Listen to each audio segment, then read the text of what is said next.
Continuation of Chapter 7, Democratic Ideology and Moral Positivism.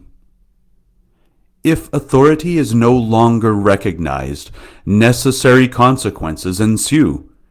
Morality is no longer possible, or else it is replaced by independent morality, from which Leo XIII writes, quote, "Arises that ethical system which they style independent morality, and which, under the guise of liberty, exonerates man from any obedience to the commands of God, and substitutes a boundless license."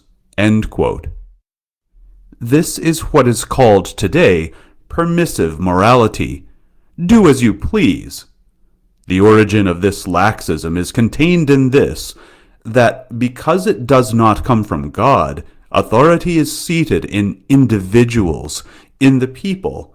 It is the law of the greater number, that is, democracy, the ideology that holds that number confers authority. Of course, persons can designate the subject of authority, but it cannot be said that they give authority.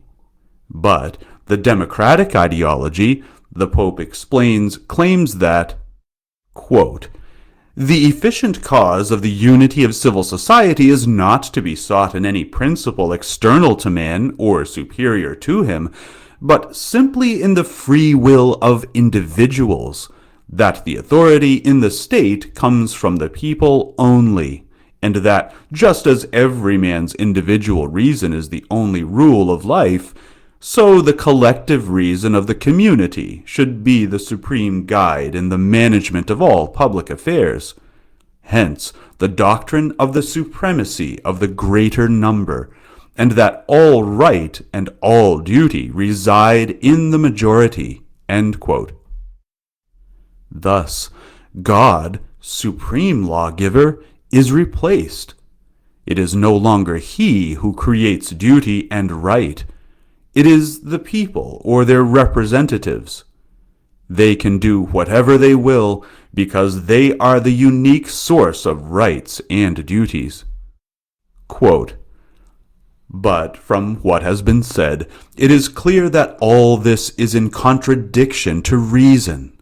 To refuse any bond of union between man and civil society on the one hand, and God the Creator and consequently the supreme lawgiver on the other, is plainly repugnant to the nature not only of man, but of all created things." End quote.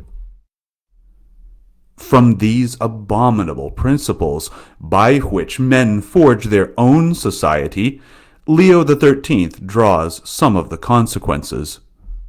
Quote, "A doctrine of such character is most hurtful both to individuals and to the state. For one ascribes to human reason the only authority to decide what is true and what is good, and the real distinction between good and evil is destroyed. Honor and dishonor differ not in their nature, but in the opinion and judgment of each one. Pleasure is the measure of what is lawful, and given a code of morality which can have little or no power to restrain or quiet the unruly propensities of man, a way is naturally opened to universal corruption. With reference also to public affairs, authority is severed from the true and natural principle whence it derives all its efficacy for the common good. And the law determining what it is right to do and avoid doing is at the mercy of a majority. Now, this is simply a road leading straight to tyranny. The empire of God over men and civil society, once repudiated, it follows that religion, as a public institution, can have no claim to exist." End quote. permissive morality, independent morality, positive law, majority rule. All this flows from the democratic ideology and results in a secular, atheistic society that Leo XIII describes. Quote, "It follows that religion, as a public institution, can have no claim to exist, and that everything that belongs to religion will be treated with complete indifference. Furthermore, with ambitious designs on sovereignty, tumult and sedition will be common amongst the people, and when duty and conscience cease to appeal to them, there will be nothing to hold them back but force, which of itself alone is powerless to keep their covetousness in check." End quote. Society's self-destruction. Perhaps it will become necessary to assign 2 policemen to escort every citizen, one to keep him from being killed and the other to keep him from killing. One is obliged in our day to increase the number of policemen, and this is because morality no longer guides people. Because they lack interior discipline, it is necessary to keep them by an exterior force from doing whatever they like. This becomes intolerable, and we see police states emerge. For, as the Pope says, force alone is a weak check on the popular passions.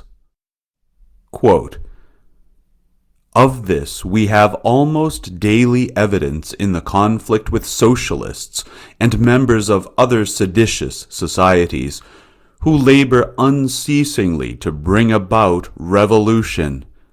It is for those, then, who are capable of forming a just estimate of things to decide whether such doctrines promote that true liberty which alone is worthy of man, or rather pervert and destroy it." End quote. Leo XIII foresaw communism with its methods of enslaving the masses. What prepares the way is sedition and civil strife. People are now accustomed to this kind of disorder.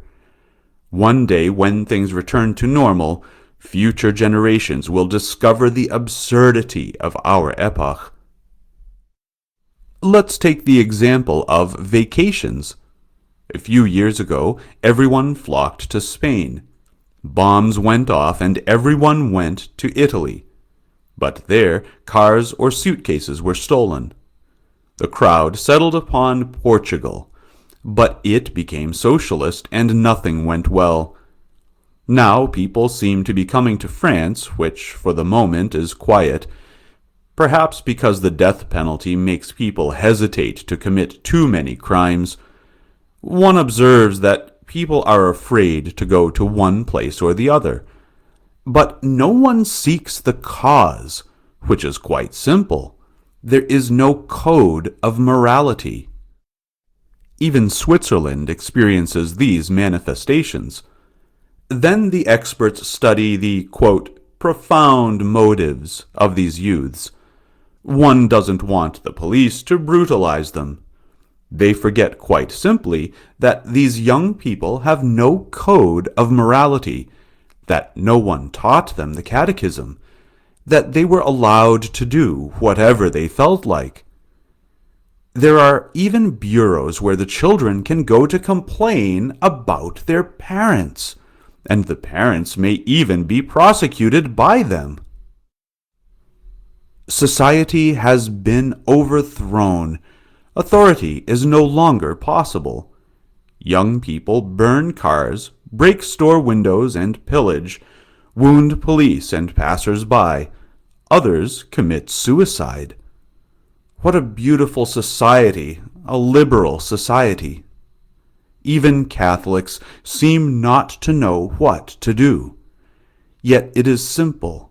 Return to the religion of all ages, to tradition, to the 10 Commandments, and stop talking all the time about rights. Mitigated liberalism. First category, refusal of the supernatural order. After having exposed the doctrine of absolute liberalism and its consequences, the Pope exposes mitigated liberalism and its various degrees. Quote, "There are indeed some adherents of liberalism who do not subscribe to these opinions, which we have seen to be fearful in their enormity, openly opposed to the truth, and the cause of most terrible evils. Indeed, very many amongst them, compelled by the force of truth, do not hesitate to admit that such liberty is vicious, nay, is simple license, whenever intemperate in its claims, to the neglect of truth and justice, and therefore they would have liberty ruled and directed by right reason, and consequently subject to the natural law and to the divine eternal law. But here they think they may stop, holding that man as a free being is bound by no law of God except such as he makes known to us through our natural reason." End quote. They reject, then, all that is not merely natural, that is, all the supernatural, the Church, and all that our Lord gave us. For the liberals, none of that exists, and, points out the Pope, quote, "In this they are plainly inconsistent." End quote. They want to grant the necessity of submitting to the natural law and the Decalogue, but not to the Church, not to the precepts of the Church, not to revelation.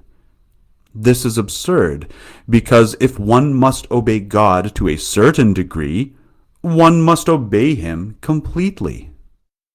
Quote, "Man must, therefore, take his standard of a loyal and religious life from the eternal law, and from all and every one of those laws which God, in his infinite wisdom and power, has been pleased to enact, and the more so because laws of this kind have the same origin, the same author." End quote. It is impossible to see why, in fact, we should make a distinction between laws we obey and those we do not.